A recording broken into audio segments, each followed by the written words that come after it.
Nagusuhuje kandi nkwifurije ibihe byiza buri wose ukabwiye ku bana nanjye Ndakize Fred. Tariki ya 11 y'ukwezi kwa 9 2021 ni itariki itazibagirana mu mateka y'Abanyamerika ndetse n'inshuti zabo kubera ko wari umunsi wirabura kuri bo ubwo abarenga 3,000 bari bamaze kugwa muri bitero by'umutwe wa Al-Qaeda uyobowe na Osama bin Laden. Gusa ku bagwanyi ba Al-Qaeda ndetse na chef wabo bin Laden wari umunsi w'ibyishimo kuri bo kubera ko bari bageze ku ntego bari bagize igihe bashaka. Ibi akaba aribyo byatumye Amerika ishyiraho igiciro cyinshi cy'amadolari ku muntu wese watanga amakuru yerekeranye na bin Laden. Gusa ibi byose byabaye ubusa, nta muntu n'umwe umenya aho uyu mugabo yari ari. Gusa baca umugani ngo ntakabura isherezo, kandi ko iminsi y'umujura ari 40. Nyuma y'imyaka myinshi uyu mugabo yarishwe asanzwe yo mu rugo n'ingabo za Amerika zifatanyije n'ikigo cyayo gishinzwe ubutasi CIA cyangwa se CIA. Gusa ni urugamba rwasazwe imyaka myinshi ugera ku 10 uri gutegurwa. Gusa barukoze mu minota 40 gusa. Osama bin Laden yishwe mu minota 8 ya mbere, indi minota 32 ingabo za Amerika zarimo zegeranya ibintu byose bya ngombwa ndetse zarimo zisiba n'ibimenyetso bishobora kugaragaza ko arizo zishe Osama bin Laden. Uyu munsi tukaba tugiye kugaruka kuri operasiyo yo kwica bin Laden. Gusa mbere y'uko tugera kuri operasiyo, reka tumaze tumenye uyu Osama bin Laden. N'umwarabu ukomoka muri gihugu cya Arabia Saudite ndetse akaba ari umuyisilamu waharaniye imigenzo ya Kisilamu ko yakwemerwa ku isi yose. Yavutse ku itariki 10 y'ukwezi kwa 3 mu 1957, avukira mu gihugu cya Arabia Saudite. Yavukiye mu muryango wifashije dore ko papa wiwe yari umukire cyane, yari afite ikigo cya telecommunication. Iki akaba ari ikigo gikomeye ku isi. Ikindi kandi nuko bin Laden avuka mu muryango w'abana 54 bavuka ku bagore 22 na se umwe, ndetse nawe akaba afite abana 24. Yigiye amashuri yiwe muri Arabia Saudite, akaba yarize ibijanye n'ubucuruzi ndetse n'imyuga muri kaminuza yitiriwe umwami Irreda muri Arabia Saudite. Nyuma yo kurangiza amashuri yiwe ya kaminuza, yagiye muri Amerika gukomeza kwiga. Aha muri Amerika akaba yarahabaye imyaka 10. Akirangiza amashuri muri Amerika kubera ubuhanga yarakuye mu mashuri ndetse n'ubwenge yari afite, baje kumuha akazi n'ishami rishinzwe iperereza rya CIA, ubutasi bw'Abanyamerika. Gusa nyuma y'igihe gito yaje gukorana na leta ya Amerika, akaba aribwo yahise asubira iwabo muri Arabia Saudite. Akigera iwabo nibwo yaje gushinga umutwe w'abaganyi ushingiye ku matwara ya Islam yise Al-Qaeda mu Cyarabu, bisobanura ngo umusingi. Kuva icyo gihe yabaye umwanzi wa Amerika, ndetse nibwo yatangiye kugaba ibitero kuri Amerika, birimo ibyabereye kuri ambasade za Amerika muri Kenya ndetse no muri Tanzania ku itariki ya 7 y'ukwezi kwa 8 mu 1998, byaguyemo abantu 224 barimo abaturage ba Amerika 12 ndetse n'abakozi ba CIA 2, ndetse n'ibindi bitero byabereye Washington ku itariki ya 11 y'ukwezi kwa 9 mu 2001. Nyuma y'ibi bitero ndetse n'ubushotoranyi bwinshi bwakozwe n'umutwe wa Al-Qaeda, nibwo Amerika yarakaye cyane ifata umwanzuro wo gutanga ikuzi cyose byayisaba kugira ngo bin Laden yicwe cyangwa se bamufata ari muzima.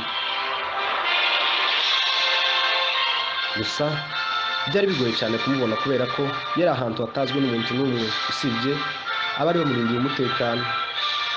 Amerika yakoresheje ubuhanga bwayo bwose mu butasi.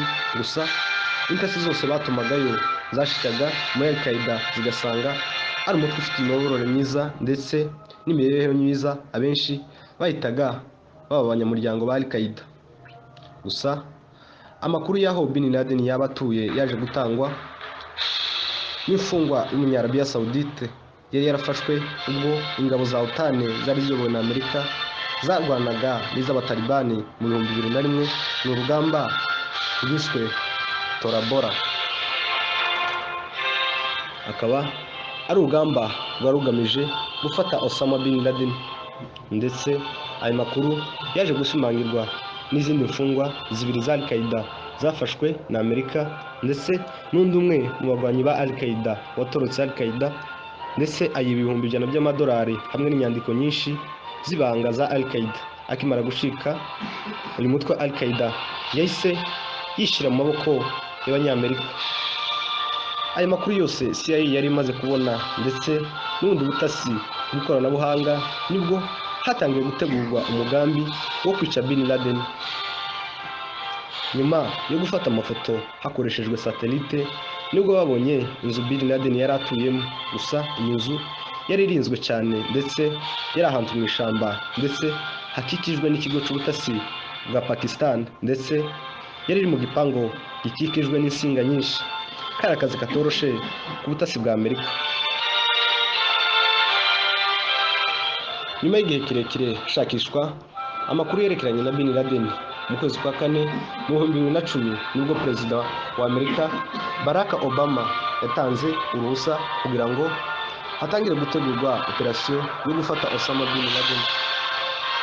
Nibwo abasirikare bake n'itsinda bahariwe amaoperasiyo akomeye batangiye imyitozo. Gusa uko bitozaga bwari bazi aho bari kuja, kubera ko byari banga bizwe n'abantu bake. Gusa mu mutwe yabo bagwanyi barebaga imyitozo bari guhabwa, babona ko bagiye guhangana n'umuntu ukomeye, ndetse bitoreza mu nzu isa neza niyo Osama bin Laden yari atuyemo, ndetse n'ibikoresho Bin Laden yari atunze byari muri iyi nzu. Abakomando bose bari 27, ndetse n'imbwa imwe y'intambara.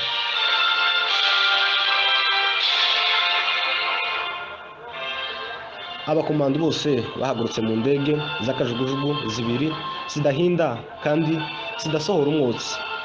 Ku itariki ya 2 y'ukwezi kwa 5 mu 2011 mu rukerera, nibwo izi ndege zerekeje Abu Tabag mu nyubako ya Osama bin Laden. Gusa ubwo izi ndege zari zigiye kwitura, imwe muri izi ndege yarahiye. Ubwo amahirwe cyagira umusirikare n'umwe wikomerekeramo. Gusa indi ndege yahise yitura imbere y'inzu ya Osama bin Laden.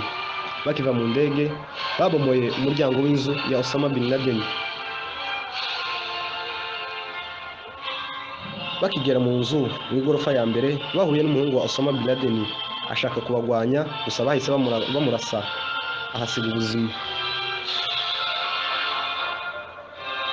Nyuma yo kurasa umuhungu wa Bin Laden, bahise bazamuka mu igorofa ya 3, ari naho Bin Laden yari ari.